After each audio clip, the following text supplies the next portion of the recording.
കോട്ടയത്തെ പാലായും വലിയ അളവിൽ മഴ പെയ്തതിൻ്റെ ബുദ്ധിമുട്ട് അനുഭവിച്ചുകൊണ്ടിരിക്കുകയാണ്. നഗരത്തിൽ പലയിടത്തും വെള്ളം കയറി, ഒരുപാട് വീടുകളിലേക്ക് വെള്ളം കയറുന്ന സാഹചര്യമുണ്ടായി. കടകളിൽ വെള്ളം കയറി, വലിയ നാശനഷ്ടങ്ങൾ ആളുകൾക്കുണ്ടായിട്ടുണ്ട്. സ്നേഹ അവിടെ നിന്ന് വിവരങ്ങളുമായി ചേരുന്നുണ്ട്. സ്നേഹ, എന്താണ് ഇപ്പോൾ പാലയിലെ സ്ഥിതി? മഴ കുറഞ്ഞിട്ടുണ്ടോ? വെള്ളം കയറിയതൊക്കെ ഒന്ന് ഇറങ്ങി തുടങ്ങുന്നുണ്ടോ? അതോ അതേ അവസ്ഥയിൽ, ഒരു അപകടകരമായ അവസ്ഥയിൽ തന്നെ നിൽക്കുകയാണോ?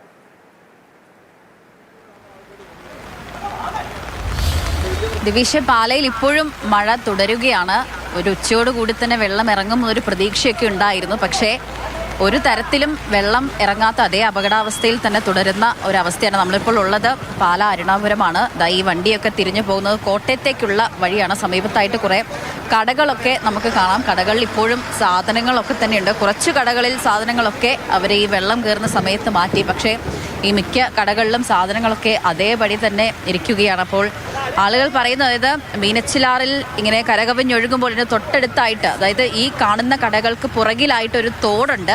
ആ തോടിലും വെള്ളം നിറഞ്ഞാണ് ഇത്തരത്തിൽ ഈ റോഡിലേക്ക് വെള്ളം കയറിയിരിക്കുന്നത്. നമുക്ക് കാണാം, ഇത് പുഴയാണോ അതോ റോഡാണോ എന്ന് തിരിച്ചറിയാൻ വയ്യാത്ത വിധത്തിലാണ്. ഈ കാണുന്നത് മൊത്തം റോഡാണ്, മെയിൻ റോഡാണ്. അത് കാണുമ്പോൾ നമുക്ക് വിശ്വസിക്കാൻ പറ്റുന്നില്ല. നേരെ നോക്കുകയാണെങ്കിൽ അവിടെ കുറേ വീടുകളും ഒക്കെ തന്നെയുണ്ട്. ആ വീടുകളിൽ ആളുകൾ ഇപ്പോഴും ഉണ്ട് എന്നാണ് നമുക്ക് അറിയാൻ കഴിയുന്നത്. നേരെ പോവുകയാണെങ്കിൽ ഒരു ലേഡീസ് ഹോസ്റ്റലുണ്ട്. ആ ലേഡീസ് ഹോസ്റ്റലിൽ നിന്നും വിദ്യാർത്ഥികളെയൊക്കെ ഒഴിപ്പിച്ചു. ഇപ്പോൾ അവരെ പാല അൽഫോൺസ കോളേജിലേക്ക് മാറ്റിയിട്ടുണ്ട് എന്നാണ് നമ്മൾ ഫയർഫോഴ്സ് സംഘം നൽകുന്ന വിവരം. അപ്പോൾ അവരോട് തന്നെ ചോദിച്ചു നോക്കാം, അവിടെ ഇപ്പോഴും ആളുകളുണ്ടോ വീടുകളിലൊക്കെ? എങ്ങനെയാണ് അവിടെ? അപകടകരമായ അവസ്ഥയാണോ? വീടുകളിലൊക്കെ ആൾക്കാരുണ്ട്, പക്ഷേ നമുക്ക് വിളികൾ വരുന്നില്ല. വിളികൾ വരുന്നതനുസരിച്ച് നമ്മൾ ഓരോ സ്ഥലങ്ങളിലേക്ക് പുറപ്പെടുകയാണ് ചെയ്യുന്നത്.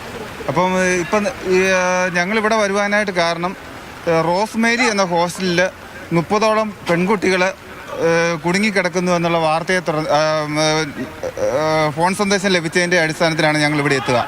ഇവിടെ എത്തി ഞങ്ങൾ ആ ഹോസ്റ്റലിൽ നിന്ന് ഏകദേശം 30ഓളം കുട്ടികളെ തൊട്ടടുത്തുള്ള അൽഫോൻസ കോളേജിലേക്ക് മാറ്റി, സുരക്ഷിതരായിട്ട് മാറ്റി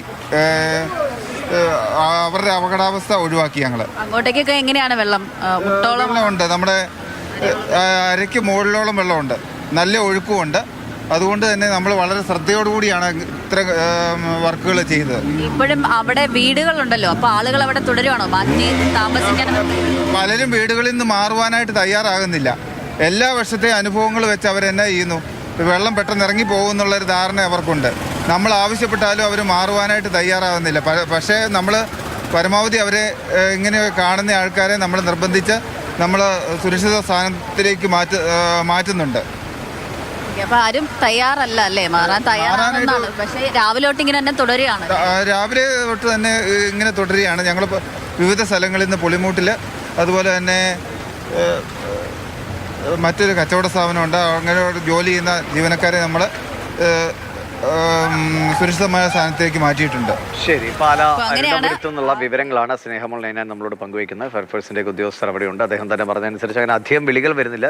വിളികൾ വരുന്നതിനനുസരിച്ച് പോയി ആളുകളെ രക്ഷപ്പെടുത്തി പോയി. നിലവിലൊരു സാഹചര്യവും പിന്നെ 2018 ശേഷം നമ്മൾ ഇതുമൊക്കെയായി കുറേ ഇത്തരം സാഹചര്യങ്ങൾ വരുമ്പോൾ പെട്ടെന്ന് അതിനെ മറികടക്കാനുള്ള ഒരു അവസ്ഥയിലേക്ക് ആളുകൾ വന്നതുകൊണ്ട് ആളുകൾ സുരക്ഷിതങ്ങളൊക്കെ സ്വയം കണ്ടെത്തി അങ്ങനെ ഒരു അപകടം ഇല്ലാത്ത വിധത്തിൽ കാര്യങ്ങൾ മുന്നോട്ട് കൊണ്ടുപോകാൻ ശ്രമിക്കുന്നുണ്ട് എന്നാണ് മനസ്സിലാക്കുന്നത്. അതുകൊണ്ടാണ് അധികം വിളികളൊന്നും അവരെ തേടി എത്താത്തത്. എന്തായാലും എല്ലാവരും സുരക്ഷിതരായിരിക്കട്ടെ. മഴ ഒന്ന് കുറഞ്ഞു കഴിഞ്ഞാൽ ഈ വെള്ളം ഒന്ന് ഇറങ്ങും എന്ന് പ്രതീക്ഷിക്കാം. പക്ഷേ ഇതുവരെ ഇപ്പോൾ നമുക്കറിയാം, ഓരോ മഴക്കാലം വരുമ്പോൾ നമ്മൾ ഒരു ഭാഗത്ത് ദുരിതത്തിൻ്റെ കാഴ്ച പറയുമ്പോൾ മറുഭാഗത്ത് വെള്ളത്തിൽ കളിക്കാനും രസിക്കാനും ഒക്കെ ആളുകൾ ഈ വെള്ളം കയറുന്ന സ്ഥലങ്ങളിലേക്ക് എത്തുകയും ചെയ്യും. അതും ഇതിൻ്റെ ഒരു ഭാഗമാണ്. പാലായിൽ നിന്നുള്ള ദൃശ്യങ്ങളാണ് ഈ കാണുന്നത്.